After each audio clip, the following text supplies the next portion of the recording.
Pak Ustadz, kemarin saya dengar di radio bahwa azan tidak dikumandangkan di selain waktunya. Azan dikumandangkan di luar kedua, kecuali anak yang belajar azan termasuk bid'ah. Contoh azan saat ruqyah, azan mayit dalam kubur, azan saat anak lahir. Kalau baca kitab jangan baca satu saja. Kalau baca jangan satu mazhab saja. Wa yusannal azanu li ghairi shalah. Dianjurkan azan di luar salat. Menurut mazhab Syafi'i, azan ketika ada orang kerasukan. Ada orang kerasukan setan, azan. Dalilnya mana? Qiyas. Karena ketika azan dikumandangkan, setan lari terkentut-kentut. Allahu Akbar, Allahu Akbar. Oh, kata anjing menengok setan tadi. Makanya diazankan dia. Ketika musafir mau berangkat, ketika jenazah mau dikuburkan, dikiaskan kemana? Kalau lahirnya diazankan, matinya pun diazankan. Buka kitab mazhab Syafi'i. Pak Ustadz, apa beda dalil dan hadis?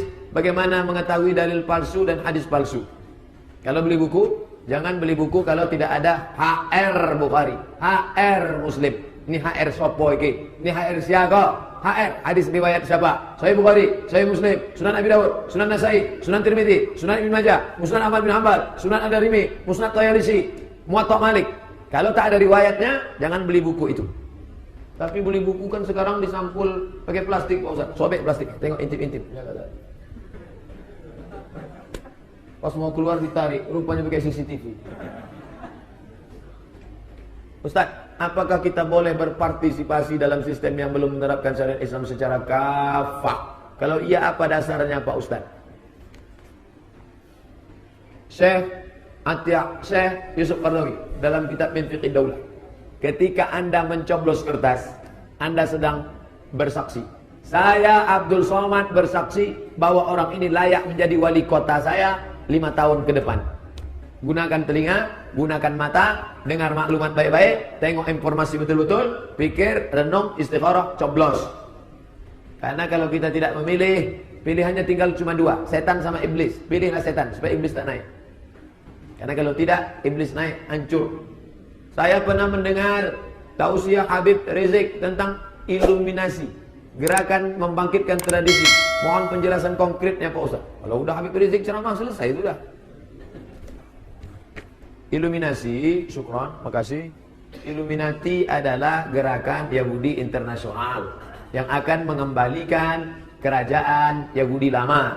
Garis bawah, garis atas, bintang tengah. Garis bawah, Sungai Efrat, garis atas Sungai Nil.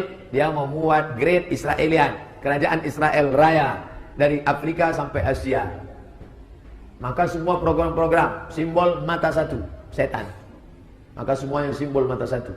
Oleh sebab itu Illuminati sudah masuk ke dunia artis, ke dunia pejabat, ke dunia perdukunan, ke dunia macam-macam. Maka jangan sampai kita terjebak. Ini agenda internasional. Walan tarda angkal Yahudu. Orang Yahudi tak akan kena puas dengan kalian. Di tempat saya ada wirid Yasin dari rumah ke rumah. Dan ada makanannya. Semenjak saya ikut pengajian, saya mengetahui hukumnya tak boleh. Karena masa Rasulullah tak ada. Bagaimana menurut Ustaz Somad? Baca Yasin apa hukumnya Pak Ustaz? Yasin itu Quran apa tak Quran? Kalau tak boleh baca Yasin, keluarkan Yasin itu dari Quran. Balik dari sini, gunting.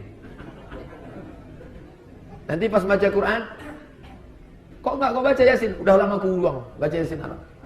Di mana letak tak boleh? Tak boleh baca Yasin malam Jumat. Man qara'a Yasin fi lailatin, siapa yang baca Yasin setiap malam, asbaha maghfuran lah. Pada waktu subuhnya dia diampuni Allah. Malam Senin, malam Selasa, malam Rabu, malam Kamis, malam Jumat. Tiap malam baca Yasin.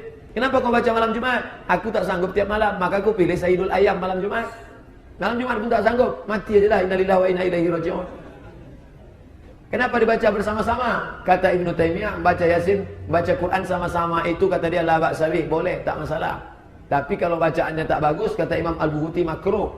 Bagi yang baca Yasin, bacaannya tak betul, dia tak tahu salah tak salah, karena ramai-ramai, berhenti belajar tajwid baik. Nanti setelah bacaannya sama, baru baca sama-sama. Karena dia tak tahu.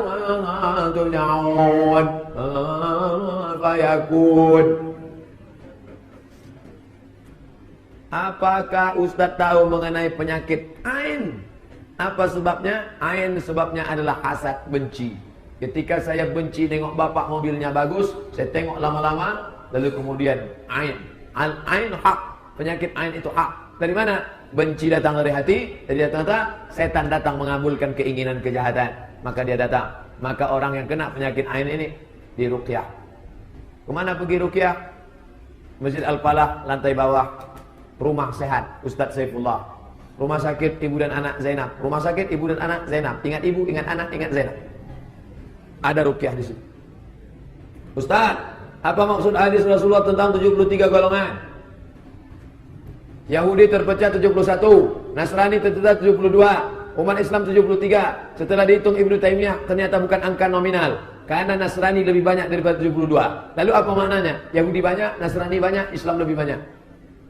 Yang selamat itu siapa? Ma'ana alaihi wa ashabi. Orang yang mengikut aku dan sahabatku. Apakah kita ini masuk? Ya. Nabi sholat, kita sholat. Sahabat sholat, kita sholat. Sahabat ke masjid, kita ke masjid. Kita jaga silaturahim kita. Maka kita mesti yakin bahwa kita ini ahlus sunnah wal jamaah. Ma'ana alaihi wa ashabi. Lalu yang tak ikut kelompok itu siapa? Orang yang pejam mata sholat eling. Nikah kontrak. Bapak semua ikut Nabi. Karena Nabi menganjurkan nikah ada rukun syarat. Dia enggak. Aku nikahi engkau dengan mahar 50.000 sampai jam 5 sore nanti tunai. Dipersaksikan oleh malaikat Israfil, malaikat Jibril. Tak, bukan ikutan. Tak betul. Doakan saya Ustaz di hadapan para jamaah ini agar bisa istiqomah dan kokoh. Nanti di akhir kita berdoa sama-sama. Jangan bukan antum aja. Saya pun minta doa juga.